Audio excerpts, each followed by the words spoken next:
We're going to use a bottle of Galfer Super Dot fluid. You always want to make sure that you use a brand new bottle. If you've had the bottle open for more than a month, we'd say get a new one. Brake fluid is very hygroscopic, meaning that it's going to absorb moisture out of the air, and moisture in your brake fluid is an enemy, so you don't want to do that. So always use a new bottle.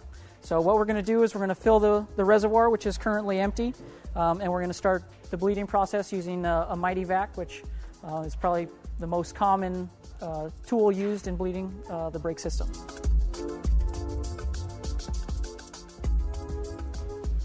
Now you want to keep the reservoir full at all times so that you don't suck air back down into the brake lines. Yeah, so let's begin. Robert has the mityvac, and so we're going to start off with right side caliper, left side caliper. First off, we're going to start off with the master cylinder. Since the master cylinder has a bleed nipple, so let's take out all the air that is trapped in at the master cylinder first, so we can get the master cylinder working properly. So we start off by putting the wrench over the bleed nipple, and then you're going to want to put the mityvac hose over top of that to create the suction and also suck out the fluid that we're going to be pumping out of the master cylinder. And so you want to put some suction on the mityvac so that when you open the bleed nipple, it will drain fluid out. And so once the fluid starts coming through the hose, you maintain suction on there, you can close the nipple. You always want to start with bleeding the master cylinder so that as you get further into the bleeding process, you can use the power that's exerted by the master cylinder to actually bleed the system. So that's why we always start with the master cylinder. And once that's bled, then you can move on to the calipers. Okay, and so what we've done is we've moved down to the right side caliper. You're going to, again, use the wrench on the bleed nipple, attach your mityvac onto that. You're going to build up pressure by pumping the lever, and then you're going to crack the bleeder. As you can see, the fluid is coming up through here, and that's how we know that the fluid has traveled through the line.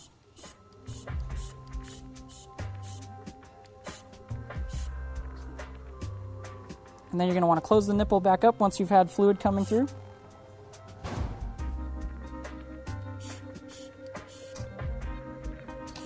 And then we're going to move to the left side. Same process on the left side that you had with the right side. Put the wrench on, build pressure in the mityvac, and then crack the bleeder. You'll get fluid coming out. And after fluid's been coming out for a few moments, you can close the bleeder. So like when we first started, we had the reservoir full, so again, we're going to put some more fluid in there just to make sure that as we continue the bleed process, we don't have to stop it at any certain point to make sure that there's enough fluid in there. So we're going to fill it up one more time to make sure we've got enough for the rest of the job. Like I said before, once now that we have fluid inside the system, we're going to go back and actually pump with the master cylinder, not the mityvac. The mityvac is just here to catch all the brake fluid going into the reservoir. So we're going to pump the lever a few times, build up some pressure, and then we're going to hold the lever down. And then we're going to crack the bleeder. You can see air bubbles coming out. And once you have air bubbles coming out, you're going to want to close it back up. Should let me put the box in. And before you let go of the lever, you want to make sure that that is tight. Now it's tight, you let go of the lever, and we're going to pump it a couple more times.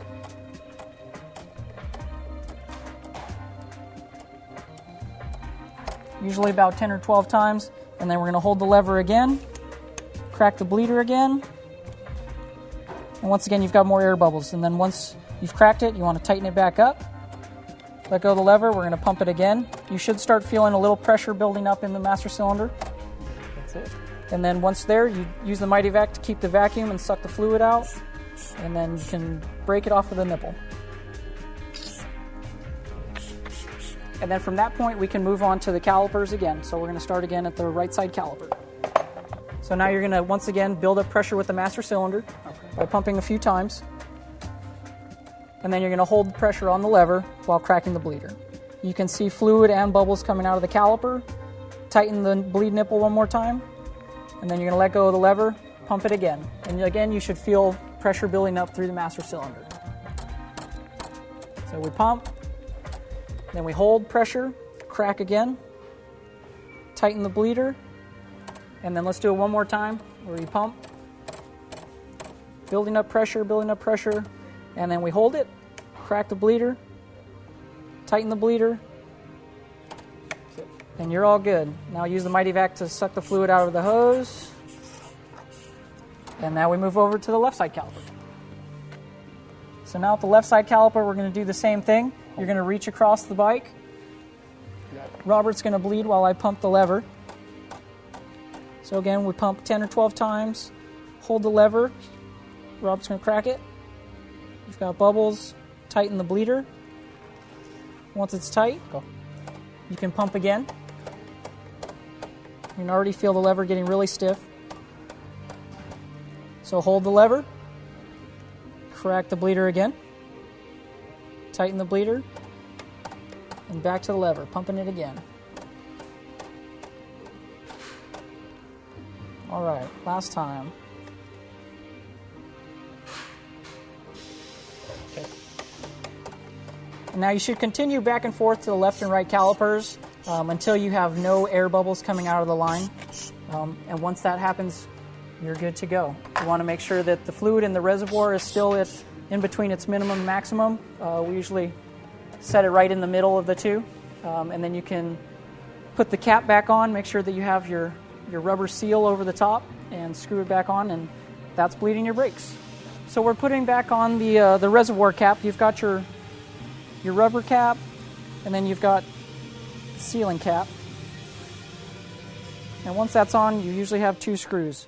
Now, again, the reason that we leave the fluid level halfway and you have some room for expansion is that so, one, as the system gets hot, there's room for the brake fluid to move back up through into the reservoir, and it creates room so that your brakes don't drag. It's something that we also recommend whenever you're changing your brake pads, or if you've recently removed the wheel and are putting it back in.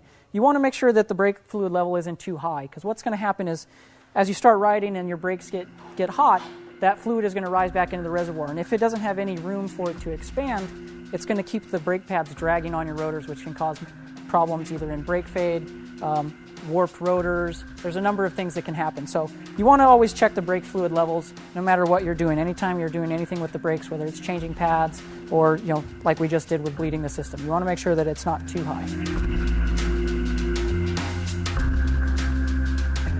We recommend that you test the system overnight or at least for a few hours. So what we recommend by doing that, by putting pressure on the system, is you want to keep your master cylinder, pressure on the master cylinder by holding the lever, and then you're going to want to zip tie it to your handlebar.